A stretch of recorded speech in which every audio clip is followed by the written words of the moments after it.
ꯑꯍꯥꯟꯕꯃꯛꯇꯗ ꯃꯌꯥꯝ ꯄꯨꯝꯅꯃꯛ ꯀꯣꯛꯅꯅ ꯈꯨꯔꯨꯝꯖꯔꯤ ꯃꯌꯥꯝ ꯉꯁꯤꯗꯤ ꯗꯥꯛꯇꯔꯗ ꯆꯠꯇꯣꯏꯅꯦꯕꯀꯣ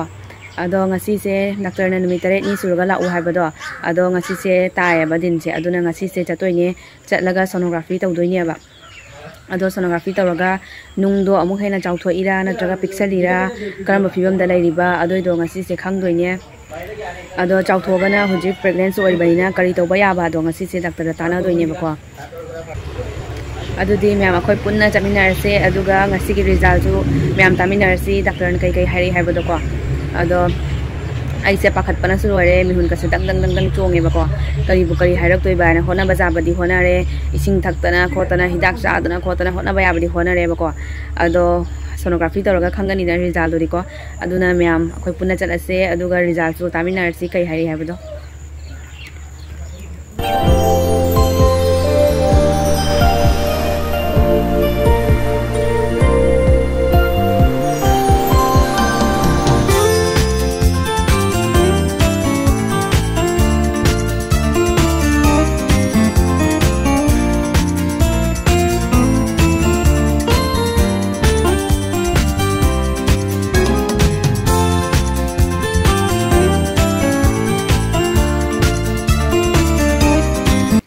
ꯑꯗꯣ ꯃꯌꯥꯝ ꯑꯩꯈꯣꯏ ꯖꯤꯕꯟ ꯖꯣꯇꯤ ꯍꯣꯁꯄꯤꯇꯥꯜ ꯌꯧꯔꯛꯇꯣꯔꯦꯕꯀꯣ ꯂꯝꯕꯤꯗꯅꯦ ꯍꯧꯖꯤꯛ ꯑꯗꯣ ꯑꯩꯈꯣꯏ ꯉꯁꯤ ꯂꯥꯛꯃꯤꯟꯅꯔꯤꯁꯦ ꯑꯩꯈꯣꯏꯒꯤ ꯒꯥꯔꯤ ꯊꯧꯔꯤꯁꯤꯅ ꯑꯩꯈꯣꯏ ꯕꯥꯏꯅꯦꯕꯀꯣ ꯑꯗꯣ ꯕꯥꯏꯅꯦ ꯑꯗꯣ ꯑꯩꯒꯤ ꯍꯁꯕꯦꯟꯅꯦ ꯑꯗꯨꯒ ꯑꯩꯅꯦ ꯑꯗꯨꯒ ꯃꯃꯥꯅꯦ ꯑꯗꯨꯒ ꯑꯩꯈꯣꯏꯒꯤ ꯆꯤꯆꯦꯅꯦ ꯑꯗꯨꯒ ꯆꯤꯆꯦꯒꯤ ꯃꯆꯥꯅꯨꯄꯥ ꯑꯥꯔꯨꯁꯅꯦ ꯑꯩꯈꯣꯏ ꯁꯨꯃꯥꯏꯅ ꯇꯧꯔꯒ ꯂꯥꯛꯄꯅꯦꯕꯀꯣ ꯑꯗꯣ ꯑꯩꯒꯤ ꯍꯁꯕꯦꯟꯁꯨ ꯍꯥꯏꯗꯤ ꯍꯣꯃꯤꯌꯣꯗ ꯌꯦꯡꯍꯟꯒꯗꯕꯁꯨ ꯂꯩꯌꯦꯕ ꯑꯗꯣ ꯑꯩꯒꯤꯁꯦ ꯍꯥꯟꯅ ꯁꯣꯅꯣꯒ꯭ꯔꯥꯐꯤ ꯇꯧꯊꯣꯛ ꯈꯣꯠꯇꯣꯛ ꯂꯣꯏꯔꯒ ꯑꯗꯣ ꯃꯣꯏꯒꯤ ꯑꯃꯨꯛ ꯆꯠꯇꯣꯏꯅꯦ ꯑꯗꯨꯒ ꯍꯣꯃꯤꯌꯣꯗꯁꯨ ꯑꯩꯒꯤꯁꯨ ꯇꯥꯟꯅꯔꯛꯀꯅꯦꯕꯀꯣ ꯍꯥꯏꯗꯤ ꯍꯧꯖꯤꯛ ꯍꯥꯏꯗꯤ ꯄ꯭ꯔꯦꯒꯅꯦꯟ ꯑꯣꯏꯅ ꯅꯨꯡꯒꯤ ꯍꯤꯗꯥꯛ ꯆꯥꯕ ꯌꯥꯕ꯭ꯔꯥ ꯈꯣꯠꯄ꯭ꯔꯥ ꯍꯥꯏꯅꯀꯣ ꯑꯗꯣ ꯃꯌꯥꯝ ꯌꯦꯡꯃꯤꯟꯅꯔꯁꯤ ꯑꯗꯨꯗꯤ ꯃꯊꯪ ꯀꯃꯥꯏ ꯇꯧꯕꯗꯣ ꯌꯧꯔꯦ ꯃꯌꯥꯝ ꯖꯤꯕꯟ ꯖꯣꯇꯤ ꯍꯣꯁꯄꯤꯇꯥꯜ ꯀꯣ ꯆꯪꯉꯦ ꯍꯧꯖꯤꯛ ꯃꯅꯨꯡꯗ ꯃꯤꯍꯨꯟꯒꯁꯦ ꯗꯪ ꯆꯣꯡꯉꯦ ꯀꯤꯕꯅꯁꯨ ꯂꯣꯏꯔꯦ ꯗꯥꯛꯇꯔꯅ ꯀꯩ ꯍꯥꯏꯔꯛꯇꯣꯏꯕ ꯅꯨꯡꯁꯦꯗꯤ ꯇꯥꯗꯕ ꯃꯥꯜꯂꯦꯕ ꯈ꯭ꯋꯥꯡꯁꯦ ꯍꯧꯖꯤꯛꯐꯥꯎ ꯅꯥꯔꯦꯕꯀꯣ ꯑꯗꯣ ꯅꯨꯡꯁꯦ ꯆꯥꯎꯈꯠꯂꯦ ꯀꯥꯏꯅ ꯍꯥꯏꯔꯛꯇꯣꯏꯔꯥ ꯅꯠꯇ꯭ꯔꯒ ꯅꯨꯡꯁꯦ ꯄꯤꯛꯊꯔꯦ ꯀꯥꯏꯅ ꯍꯥꯏꯔꯛꯇꯣꯏꯔꯥ ꯅꯠꯇ꯭ꯔꯒ ꯅꯨꯡꯁꯦꯀꯩ ꯍꯥꯏꯔꯛꯇꯣꯏꯕꯀꯣ ꯋꯥꯈꯜꯁꯦ ꯃꯑꯣꯡ ꯈꯜꯂꯦ ꯑꯗꯣ ꯃꯌꯥꯝ ꯌꯧꯔꯒ ꯑꯣꯏꯅ ꯑꯗꯨꯝ ꯇꯥꯃꯤꯟꯅꯔꯁꯤ ꯀꯩ ꯍꯥꯏꯔꯦꯕꯗꯣ ꯗꯥꯛꯇꯔꯅ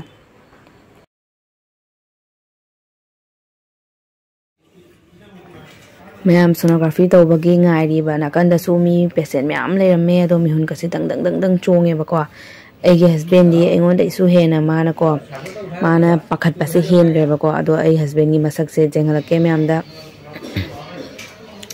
ꯑꯩꯉꯣꯟꯗꯩꯁꯨ ꯍꯦꯟꯅ ꯃꯥꯅ ꯄꯥꯈꯠꯄꯁꯦ ꯍꯦꯟꯈ꯭ꯔꯦꯕꯀꯣ ꯑꯗꯣ ꯑꯩꯉꯣꯟꯗ ꯃꯥ ꯉꯥꯡꯉꯤꯕ ꯃꯣꯕꯥꯏꯜ ꯄꯥꯏꯅ ꯈꯣꯠꯇꯅ ꯂꯩꯅꯨ ꯏꯁꯤꯡ ꯊꯛꯎ ꯈꯣꯠꯂꯨ ꯍꯥꯏꯅꯀꯣ ꯑꯗꯣ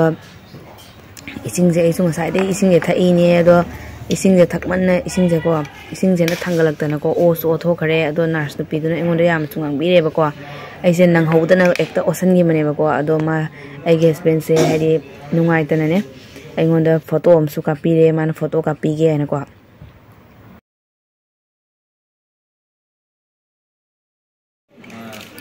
ꯁꯣꯅꯣꯒ꯭ꯔꯥꯐꯤ ꯇꯧꯅ ꯂꯣꯏꯔꯦ ꯑꯗꯣ ꯔꯤꯄꯣꯔꯠꯁꯨ ꯐꯪꯉꯦꯕꯀꯣ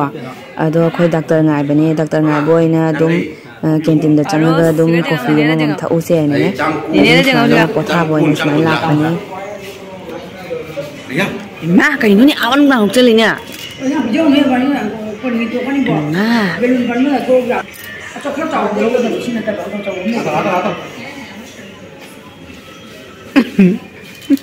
하브라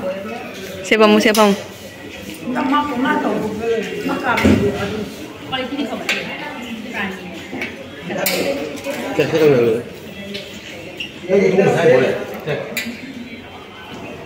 A few moments later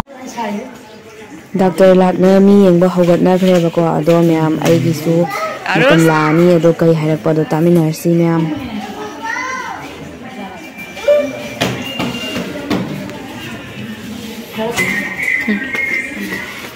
가로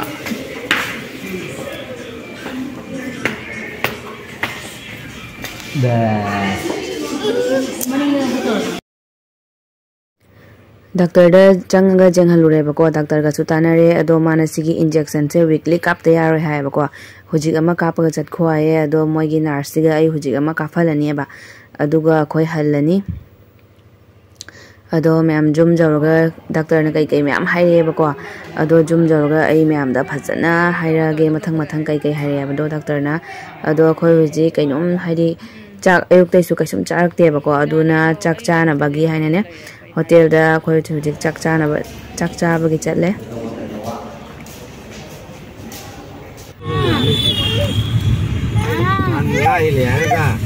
Vậy là chuyện không có là đúng phải lớn tập rồi.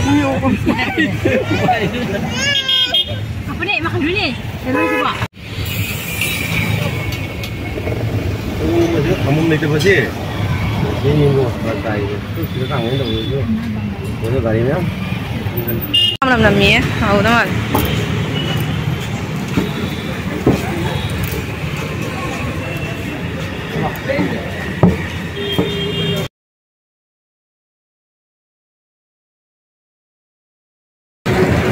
Nó tủ ấy.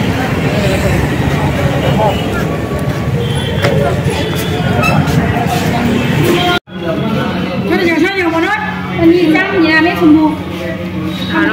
Nhà mấy sai là. Nó phần trái là gì là mấy sai này phần trái là rồi. Như sao vậy? Phần trái là phần gì là mấy số nha. Cô thắc cái rồi nè. Thắc cái.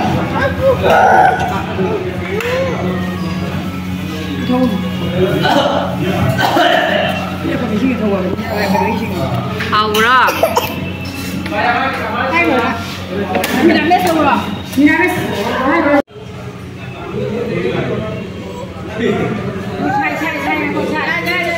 Cong.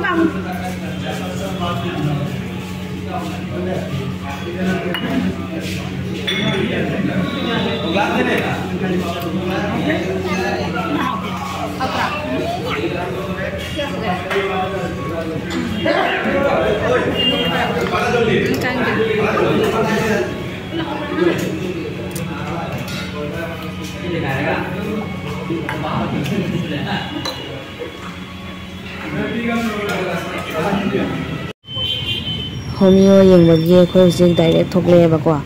ado akhoi hujik haidi mama gai gadi ka manung da dum phamna le hore bai ga akhoi ko kaina di mafam da am chille bako mi haidi leibham leite bane aduna akhoi hujik mama na smai rasmalai ma smai chare aduga aina siga chocolate ki smana ice cream smai to chana leire bako ka manung da phamba se dum sagalaiye bang ko aduna kainom aingba macha se na smai chana ri akhoi I guess Ben ga chiche ga di moi homeo gi jeng ba chakhiye ba kwa ado moi dum ngai boi na khoi siga dum phamma leire aduga nakan da su athumba kai chana ri ba kwa smain taraga khoi moi ngai na leire ado homeo kai jeng ba lore ga ne khoi chiche wa gi moi gi bhara duga la ye ba kwa ado bhara da lak pasiga ai naton dai nahi tare ba ko yamna budi tarak na te ado naton dai nahi khar tare ba ko ado kai ginu khangde ngasi naton dai nahi ka tare se ko ado arus angau ba papa ka dai matam ju thengjale ado myam khoi hojik jumda handagi tawre ba ko jumda halaga report to doctor na kai hari ha do ado phajana gyan ta na phajana hire ge myam da ko myam su tani ngam gani kai kamai tawre ha ba do ado ma'am सैसे असigi fee se ko chichena thon birak pane सैसे machu se am phaje ba ko color se am phaje ye aina pamba haido oire si color se ko ado सैसे chichena ingonda pi birak pane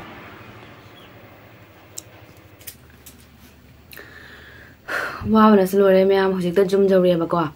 ado hojik se pung 3 tare doctor na kai hari ha ba do ma'am da dum share taw jarake ado doctor na di ahan bada changma ko dum haire nangi nung se pallaga leire tholak ke id hana khoi puk thit le na doctor na chapa matam do aduga numit ni doctor na treatment to budo aduga ta ga id dum ta bazar bani na ko adu nangi nung se pallaga lei khare na haiba ado doctor na haire lokthok ta bazar roi nangi nung se na ahan bada di haire ba ado lokthok ta ba yare haiba do hujikti ai pregnant soi bani na lokthok podo akoina kija ba ko ai pregnant soi bani na angang na su soi gadra na ado di na su am na ni dana ko ado ge khoi kija na doctor da tanare smile tawna hadi delivery matung da tawba yaroidra kholoidra na ko ꯑꯗꯣ ꯃꯥꯅꯗꯤ ꯑꯍꯥꯟꯕꯗ ꯆꯪꯕꯒ ꯑꯗꯨꯝ ꯍꯥꯏꯔꯦꯕꯀꯣ ꯅꯪꯒꯤ ꯅꯨꯡꯁꯦ ꯂꯧꯊꯣꯛꯇꯕ ꯌꯥꯔꯣꯏꯅ ꯑꯗꯨꯝ ꯍꯥꯏꯔꯛꯑꯦꯕ ꯃꯥꯅ ꯑꯍꯥꯟꯕꯗꯗꯤ ꯑꯗꯣ ꯑꯩꯈꯣꯏꯅ ꯀꯤꯖꯗꯅ ꯍꯥꯏꯗꯤ ꯍꯧꯖꯤꯛꯇꯤ ꯄ꯭ꯔꯦꯒꯅꯦꯟꯁ ꯑꯣꯏꯕꯅꯤꯅ ꯑꯉꯥꯡꯁꯨ ꯁꯣꯏꯅꯤꯅ ꯑꯗꯨꯗꯨꯅ ꯇꯥꯟꯅꯔꯦꯕ ꯃꯦꯝ ꯌꯥꯔꯒꯗꯤ ꯑꯩꯈꯣꯏ ꯍꯧꯖꯤꯛ ꯇꯧꯖꯔꯣꯏꯒꯦ ꯗꯦꯂꯤꯚꯔꯤ ꯂꯣꯏꯔꯒ ꯇꯧꯖꯒꯦꯅꯀꯣ ꯑꯗꯣ ꯃꯥꯅ ꯀꯤꯗꯅꯤꯒꯤ ꯗꯥꯛꯇꯔ ꯑꯣꯏꯅꯀꯣ ꯑꯅꯤꯈꯛ ꯁꯖꯦꯁ ꯇꯧꯔꯛꯑꯦꯕ ꯁꯤꯒꯩꯁꯤꯒ ꯆꯠꯂꯒ ꯅꯣꯏ ꯇꯥꯟꯅꯔꯣ ꯍꯥꯏꯅꯀꯣ ꯑꯗꯣ ꯑꯩꯈꯣꯏꯅ ꯍꯥꯏꯔꯦ ꯃꯦꯝ ꯑꯩꯈꯣꯏ ꯍꯧꯖꯤꯛꯇꯤ ꯇꯥꯟꯅꯖꯈꯤꯔꯣꯏꯒꯦ ꯃꯦꯝꯅ ꯍꯥꯏꯗꯤ ꯍꯤꯗꯥꯛ ꯄꯤꯔ ꯈꯣꯠꯂꯒꯀꯣ ꯄꯨꯛ ꯊꯤꯜꯂꯛꯇꯅꯕꯒꯤ ꯍꯧꯖꯤꯛ ꯀꯃꯥꯏꯅ ꯇꯧꯕ ꯃꯦꯝꯅ ꯑꯗꯨꯝ ꯈꯔ ꯍꯥꯏꯗꯤ ꯍꯤꯗꯥꯛ ꯄꯤꯔ ꯈꯣꯠꯂꯒ ꯊꯝꯁꯤ ꯊꯥꯁꯨ ꯀꯨꯏꯗ꯭ꯔꯦꯗꯅꯀꯣ ꯑꯗꯣ ꯗꯦꯂꯤꯚꯔꯤ ꯑꯣꯏꯒꯗꯕ ꯗꯦꯂꯤꯚꯔꯤ ꯃꯇꯨꯡꯗ ꯑꯣꯏꯅ ꯇꯧꯁꯦ ꯍꯥꯏꯅ ꯑꯗꯨꯃꯥꯏꯅ ꯍꯥꯏꯌꯦꯕ ꯑꯗꯣ ꯃꯥꯅ ꯍꯤꯗꯥꯛꯇꯣ ꯍꯥꯟꯅꯒꯤ ꯅꯤꯔ ꯇꯦꯕ꯭ꯂꯦꯠꯇꯣ ꯑꯗꯨꯏꯗꯣ ꯀꯟꯇꯤꯅ꯭ꯌꯨ ꯆꯥꯎ ꯍꯥꯏꯌꯦ ꯑꯗꯨꯑꯣꯏꯗꯤ ꯃꯥꯅ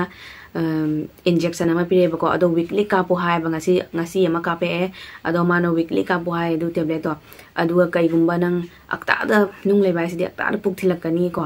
akta da puk thilak ta thila di nang emergency da hai di changna pukhala wan hai ba ko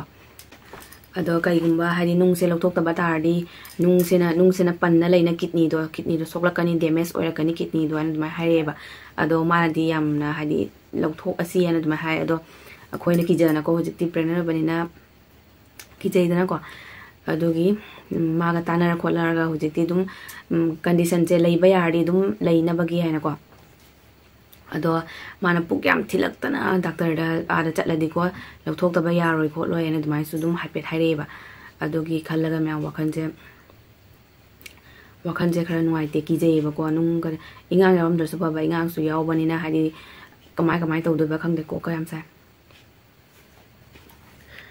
अदो माना को हाइदी